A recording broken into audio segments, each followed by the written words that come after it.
Hello, YouTubers. This is bizzle. Please say the bizzle. Don't ever say my name without the bizzle. I'm here coming to you with a machina structure deck build that I think is pretty well built. I consider it probably the strongest structure deck that's ever been made for the game of Yugi. I mean, Dragonides is pretty good too, but this deck is more straightforward and easier to build.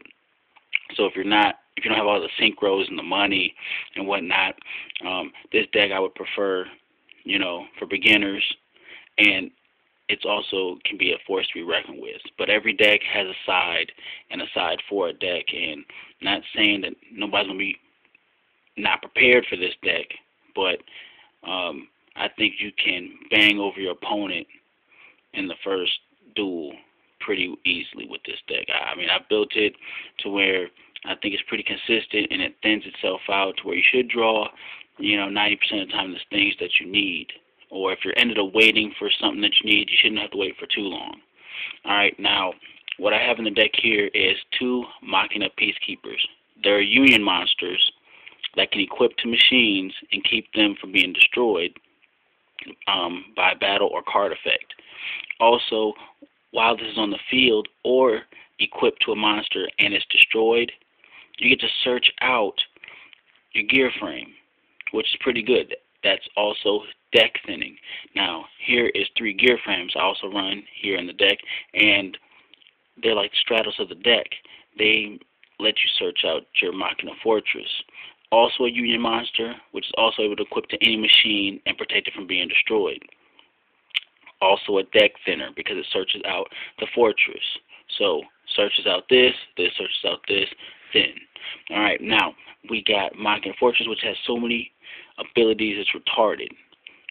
Best one probably is being able to be special summoned, because it can be special summoned from your hand or graveyard by discarding machine monsters whose level equal 8. And since he counts towards his own cost in your hand, discarding him with any other machine pretty much brings him out. Now, while in the graveyard, you do have to discard 8, but that's okay because there are plenty of 8-star monsters in this deck. And his other abilities, being targeted by monster effect, get to nick a card out their hand, being destroyed by battle, you can destroy a card on the field. So, very versatile, helps bait out those back cards too, because everybody plays so many back cards now. So when this hits the field, they're probably going to play something on it. So, oh well, if it ain't removed from play, you're going to bring that shit back anyway. Now, my own little tech is Ancient Gear Dragon, who is also an 8-star monster, and you can discard him by himself to bring out the fortress, which I think is pretty nice. And this card can actually be summoned to the field, so you actually have purpose for this card too. Maleficent Cyber End Dragon, a new card I added to the deck. While you have a field card out, you can remove a Cyber End Dragon from your extra deck to bring it out. That's pretty much a free sum. It's in your extra deck, and there's really not too much extra deck for this deck, and it's like, boom, play a 4,000, and it can be the only monster that attacks, but don't think of it as a downside, because if they're going to let you attack with a 4,000, then you're going to be delivering heavy damage. 9 times out of 10, you play this, if they don't blow it up when it comes out, it's probably going to get blown up when it attacks. Then you can just attack with your other stuff, unless it's like Mirror Force or Trental or some type of global stuff that can blow up everything. You attack with this, you're baiting out the bad cards. Baiting out the bad cards. All 3 of these cards are going to be baiting out bad cards. Actually, all 4, because Cyber Dragon also does that as well. Starting off with this, like if you're going second, you just Oz Special, something, they're bottom, Solemn Warning, something. Especially if they don't have nothing stronger than the 21. Helps bait out the bad cards. And then we have the gadgets here that also thin the deck out and add food to your hand that you use for Machina Fortress. So, helps thin out the deck, adds food to your hand for this guy. All pretty work well together. Alright, then we have the magic cards here. Limiter, staple for machines. No matter what machine deck you run, you probably want to run a limiter. Helps you push for a game pretty easily. And Gear Town, a field card that when it's destroyed, lets you special summon an Ancient Gear Dragon from your hand, deck, or graveyard. So long as it's not removed from play, you're getting you a 3,000. And with like Gravekeepers and Dragonides running field cards, if you can play your field card first, they gotta pop it, and you get a free 3,000, which is a nice reward. I don't say so myself.